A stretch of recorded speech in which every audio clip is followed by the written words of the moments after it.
Hi ಚಿಕ್ಕಿ, ಇವತ್ತೇನು ಮಾಡೋಣ ಹೇಳು. ಇವತ್ತು ಭೂಗೋಳವನ್ನು ಯಾವ ರೀತಿ ಓದಬೇಕು ಅಂತ ನಾವು ತಿಳ್ಕೊಳ್ಳೋಣ. ಸರಿ ಆಯ್ತು, ನಾನು ರೆಡಿ. ಸರಿ ನಡಿ, ಮತ್ತೆ ನನ್ನ ಫ್ರೆಂಡ್ನ ಕೇಳ್ಕೊಂಬರೋಣ, ಅವಳೆಲ್ಲ ಡೀಟೇಲ್ ಆಗಿ ಹೇಳ್ತಾಳೆ. ನೋಡಿ, ನಾನು ಈ ಹಿಂದೆ ಇತಿಹಾಸವನ್ನು ಯಾವ ರೀತಿ ಓದಬೇಕು ಅಂತ ಹಾಕಿದ್ದೆ GPS ಅವರಿಗೆ. ಈಗ ಭೂಗೋಳಶಾಸ್ತ್ರ ಇದರಲ್ಲಿ 33 ಪಾಠಗಳಿವೆ. ಅದರಲ್ಲಿ ಯಾವ ರೀತಿ ಓದಬೇಕು ಅಂತ ನಾನು ಬರೆದಿದ್ದೀನಿ, ಯಾವುದಾದ್ಮೇಲೆ ಯಾವ ಪಾಠವನ್ನು ಓದಬೇಕು ಅಂತ. ಫಸ್ಟು ಗ್ಲೋಬ್ ಮತ್ತು ನಕಾಶೆಗಳು 6ನೇ ತರಗತಿ. 2ನೇದು ಭೂಮಿಯ ಸ್ವರೂಪ, ಇದು 6ನೇ ತರಗತಿಲಿದೆ. 3ನೇದು ಭೂಮಿ ನಮ್ಮ ಜೀವಂತ ಗ್ರಹ 8ರಲ್ಲಿದೆ.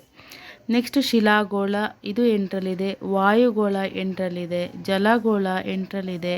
ಜೀವಗೋಳ 8ನೇ ಕ್ಲಾಸಲ್ಲಿದೆ. 8 ಅಂದರೆ 8ನೇ ಕ್ಲಾಸಲ್ಲಿದೆ. ಓಕೆನಾ. ನೆಕ್ಸ್ಟು ಭಾರತದ ಪ್ರಾಕೃತಿಕ ವಿಭಾಗಗಳು 7ರಲ್ಲಿದೆ. ನಂತರ ಭಾರತ ಭೌಗೋಳಿಕ ಸ್ಥಾನ ಮತ್ತು ಪ್ರಾಕೃತಿಕ ಲಕ್ಷಣಗಳು 10ನೇ ತರಗತಿಯಲ್ಲಿದೆ. ಅದಾದಮೇಲೆ ಭಾರತದ ಋತುಗಳು 10ನೇ ತರಗತಿಯಲ್ಲಿದೆ. ಭಾರತದ ಮಣ್ಣುಗಳು ಅದು 10. ಭಾರತದ ಅರಣ್ಯ ಸಂಪತ್ತು 10ರಲ್ಲಿದೆ. ಭಾರತದ ಜಲ ಸಂಪನ್ಮೂಲ 10ರಲ್ಲಿದೆ. ಮತ್ತು ಭಾರತದ ಭೂಬಳಕೆ ಮತ್ತು ಕೃಷಿ ಇದು 10ರಲ್ಲಿದೆ. ಮತ್ತು ಭಾರತದ ಖನಿಜ ಮತ್ತು ಶಕ್ತಿ ಸಂಪನ್ಮೂಲ 10ರಲ್ಲಿದೆ. ಭಾರತದ ಸಾರಿಗೆ ಮತ್ತು ಸಂಪರ್ಕ 10ರಲ್ಲಿದೆ. ಭಾರತದ ಪ್ರಮುಖ ಕೈಗಾರಿಕೆಗಳು 10ರಲ್ಲಿದೆ. ಭಾರತದ ವಿಕೋಪಗಳು 10ರಲ್ಲಿದೆ. ಹಾಗೆಯೇ ನಮ್ಮ ರಾಜ್ಯ ಕರ್ನಾಟಕ ಪ್ರಾಕೃತಿಕ ವಿಭಾಗಗಳು 9ನೇ ತರಗತಿಯಲ್ಲಿದೆ. ನಂತರ ಕರ್ನಾಟಕದ ಪ್ರಾಕೃತಿಕ ವೈವಿಧ್ಯ 9ರಲ್ಲಿದೆ. ಕರ್ನಾಟಕದ ಜಲಸಂಪನ್ಮೂಲ 9. ಕರ್ನಾಟಕದ ಭೂ ಸಂಪತ್ತು 9. ಕರ್ನಾಟಕದ ಖನಿಜ ಸಂಪನ್ಮೂಲ 9ನೇ ತರಗತಿ. ಕರ್ನಾಟಕದ ಸಾರಿಗೆ ವ್ಯವಸ್ಥೆ 9ನೇ ತರಗತಿ. ಕರ್ನಾಟಕದ ಕೈಗಾರಿಕೆಗಳು 9ನೇ ತರಗತಿ. ಕರ್ನಾಟಕದ ಪ್ರಮುಖ ಪ್ರವಾಸಿ ಕೇಂದ್ರಗಳು ಅದು 9ನೇ ತರಗತಿ.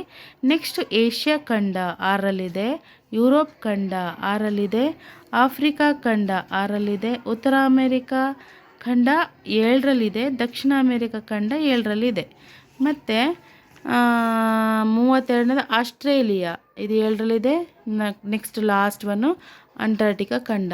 ಹೇಗೆ ನಾನು ಇತಿಹಾಸವನ್ನು ಓದಬೇಕಂತ ಹೇಳಿದ್ನೋ ಅದೇ ರೀತಿ ಭೂಗೋಳಶಾಸ್ತ್ರವನ್ನು ಸಹ ನಾವು ಆರ್ಡ್ರ್ ವೈಸ್ ಓದ್ಕೋಬೇಕು. ಸೊ ಅದಕ್ಕೆ ಈ ವಿಡಿಯೋನ ಈಗ ಶೇರ್ ಮಾಡ್ತಾಯಿದ್ದೀನಿ. ಪಾರ್ಟ್ 1 ಸಮಾಜವನ್ನು ನಾವು ಯಾವ ರೀತಿ ಓದಬೇಕು ಅನ್ನೋ ವಿಡಿಯೋದ ಮುಂದುವರೆದ ಭಾಗ ಇದು ಪಾರ್ಟ್ 2. ಓಕೆನಾ. ಇದನ್ನು ನೀವು ನೋಡಿಕೊಂಡು ಈ ರೀತಿಯಾಗಿ ಓದ್ಕೊಳ್ತಾ ಬನ್ನಿ.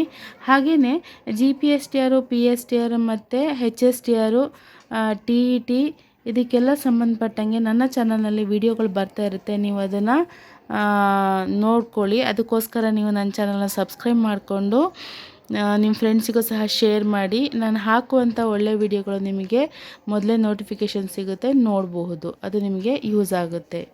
ಓಕೆನಾ. ಸರಿ, ಹಾಗಾದರೆ ಸಿಗೋಣ ಮುಂದಿನ ಒಂದು ಭಾಗದಲ್ಲಿ ಪಾರ್ಟ್ 3ಯಲ್ಲಿ. ನೆಕ್ಸ್ಟ್ ಪೌರನೀತಿ ಯಾವ ರೀತಿ ಓದಬೇಕಂತ ನಾನು ನಿಮಗೆ ಹೇಳ್ತೀನಿ. ಅದರಲ್ಲಿ ಅಷ್ಟೊಂದು ಚೇಂಜಸ್ ಇಲ್ಲ, ಆದರೂ ನಾವು ಒಂದು ಕಡೆ ಈ ರೀತಿ ಬರ್ಕೊಳ್ಳೋದ್ರಿಂದ ನಿಮಗೆ ನೋಡಿ ನೀವು ಓದ್ಕೊಳ್ತಾ ಹೋಗ್ಬೋದು. ಕೀ ಪಾಯಿಂಟ್ಸು ಸಹ ಮಾಡ್ಕೋಬೋದು. ಒಂದು ವಿಡಿಯೋ ಹಾಕಿದ್ದೀನಿ ಕೀ ಪಾಯಿಂಟ್ಸ್ ಯಾವ ರೀತಿ ನಾನು ಮಾಡ್ತೀನಿ ಅಂತ.